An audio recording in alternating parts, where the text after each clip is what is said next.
Kidney failure patient ದಿನವೂ ಬಳಸಬಹುದಾದಂಥ ಅಂದರೆ kidney friendly ತರಕಾರಿಗಳು: ಸೋರೆಕಾಯಿ, ಹೀರೆಕಾಯಿ, ಪಡವಲಕಾಯಿ, ಮೂಲಂಗಿ, ಸೌತೆಕಾಯಿ, ಬೂದುಗುಂಬಳಕಾಯಿ, ಸಾಂಬಾರ್ ಸೌತೆಕಾಯಿ, ಕ್ಯಾಪ್ಸಿಕಮ್,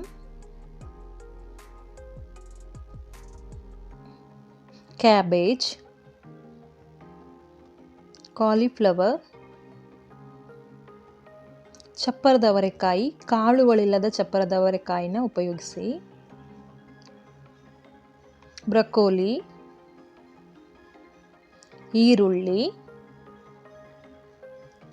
ಬೆಳ್ಳುಳ್ಳಿ, ತೊಂಡೆಕಾಯಿ, ಹಸಿ ಪಪಾಯಿ, ಚೌಚೌ.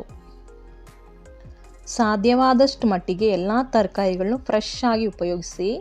ಫ್ರಿಜ್ಜಲ್ಲಿಟ್ಟು ಯಾವುದನ್ನು ಉಪಯೋಗಿಸಬೇಡಿ, ಯಾಕಂದರೆ ಕಿಡ್ನಿ ಫೇಲ್ಯೂರ್ ಪೇಷಂಟ್ಗೆ ರೋಗ ನಿರೋಧಕ ಶಕ್ತಿ ತುಂಬ ಕಡಿಮೆ ಇರೋದ್ರಿಂದ ಬೇಗ ಇನ್ಫೆಕ್ಷನ್ ಆಗುತ್ತೆ.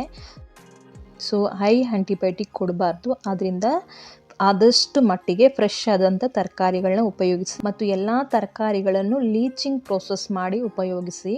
ಯಾಕಂದರೆ ಲೀಚಿಂಗ್ ಪ್ರೋಸೆಸ್ ಮಾಡೋದ್ರಿಂದ ಎಕ್ಸಸ್ ಆದ ಪೊಟ್ಯಾಷಿಯಮ್ನ ಹೊರಗಡೆ ತೆಗಿಬೋದು. ಪೊಟ್ಯಾಷಿಯಮ್ ಬಂದು ತುಂಬ ಡೇಂಜರು. ಹೈ ಪೊಟ್ಯಾಷಿಯಮ್ ಇದ್ದರೂ ಡೇಂಜರು, ಲೋ ಪೊಟ್ಯಾಷಿಯಮ್ ಇದ್ದರೂ ಡೇಂಜರು. ಹೈ ಪೊಟ್ಯಾಷಿಯಮ್ ಇದ್ದರೆ ಬೇಗ ಕಾರ್ಡಿಯಾಕ್ ಅಟ್ಯಾಕ್ ಆಗುತ್ತೆ. ಒಂದು ವೇಳೆ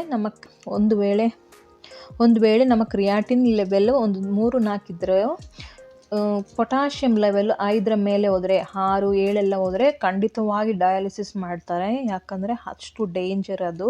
ಹೈ ಪೊಟ್ಯಾಷಿಯಮ್ ಇರೋದ್ರಿಂದ ಬೇಗ ಕಾರ್ಡಿಯಾಕ್ ಅರೆಸ್ಟ್ ಆಗುತ್ತೆ, ಅಂದರೆ ಹಾರ್ಟ್ ಅಟ್ಯಾಕ್ ಆಗುತ್ತೆ.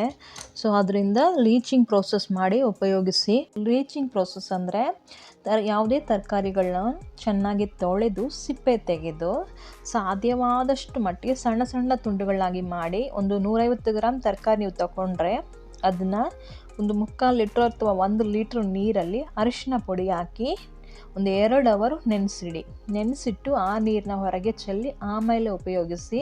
ಹೀಗೆ ಮಾಡೋದ್ರಿಂದ ಎಕ್ಸಸ್ ಆದ ಪೊಟ್ಯಾಷಿಯಮ್ ಹೊರಗಡೆ ಹೋಗುತ್ತೆ. ಇಲ್ಲ ನನಗೆ ಅಷ್ಟು ಟೈಮ್ ಇಲ್ಲ ಅಂತ ಹೇಳಿದ್ರೆ ಸೇಮ್ ಅದೇ 150 ಗ್ರಾಮ್ ತರಕಾರಿನ ಒಂದು 3/4 ಲೀಟ್ರ್ ನೀರಲ್ಲಿ ಬೇಯಿಸಿ, ಅರಿಶಿನ ನೀರು ಹಾಕಿ ಬೇಯಿಸಿ ಅದನ್ನು ಹೊರಗಡೆ ಚೆಲ್ಲಿ, ಆ ನೀರನ್ನು ಹೊರಗಡೆ ಚೆಲ್ಲಿ ಆ ನಂತರ ಆ ತರಕಾರಿನ ಉಪಯೋಗಿಸಿ.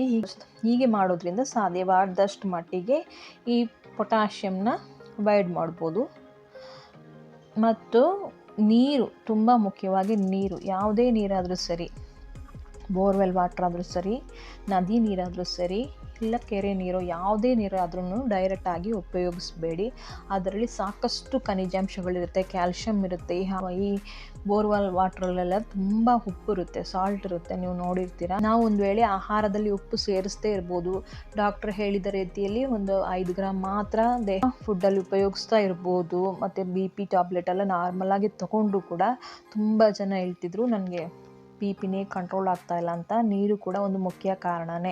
ನಾವು ಆಹಾರದಲ್ಲಿ ಉಪ್ಪು ಸೇರಿಸ್ತಾ ಇಲ್ಲ ಸರಿ, ಆದರೆ ನೀರಿನ ಮೂಲಕ ಉಪ್ಪು ನಮ್ಮ ದೇಹಕ್ಕೆ ಹೋಗ್ತಾ ಇದೆ. ಅದರ ಬಗ್ಗೆ ಎಚ್ಚರ ವಹಿಸ್ರಿ. ಸಾಧ್ಯವಾದಷ್ಟು ಮಟ್ಟಿಗೆ ಫಿಲ್ಟರ್ ನೀರು ಉಪಯೋಗಿಸ್ರಿ. ನಮ್ಮ ಈ ಕರ್ನಾಟಕದಲ್ಲೆಲ್ಲ ಎಲ್ಲ ಕಡೆ ಒಂದು 5 ರೂಪಾಯಿ ಕ್ಯಾನರ್ಗೆ ಫಿಲ್ಟರ್ ನೀರೆಲ್ಲ ಸಿಗುತ್ತೆ, ಅದನ್ನು ಉಪಯೋಗಿಸಿ. ಇಲ್ಲ ಅಂದರೆ ನಿಮಗೆ ಮನೆಯಲ್ಲೇ RO ವಾಟರ್ ಹಾಕ್ಸ್ಕೊಳ್ಳೋ ಒಂದಿದ್ದರೆ ಹಾಕ್ಸ್ಕೊಳ್ಳಿ, ಖಂಡಿತ ತುಂಬ ಒಳ್ಳೆಯದು, ತುಂಬ ಸೇಫ್ ಕೂಡ. ನೆಕ್ಸ್ಟ್ ವಿಡಿಯೋದಲ್ಲಿ ವಾರಕ್ಕೆ ಒಮ್ಮೆ ತಿನ್ನಬಹುದು ಅಂತ ತರಕಾರಿಗಳ ಬಗ್ಗೆ ಹೇಳ್ತೀನಿ.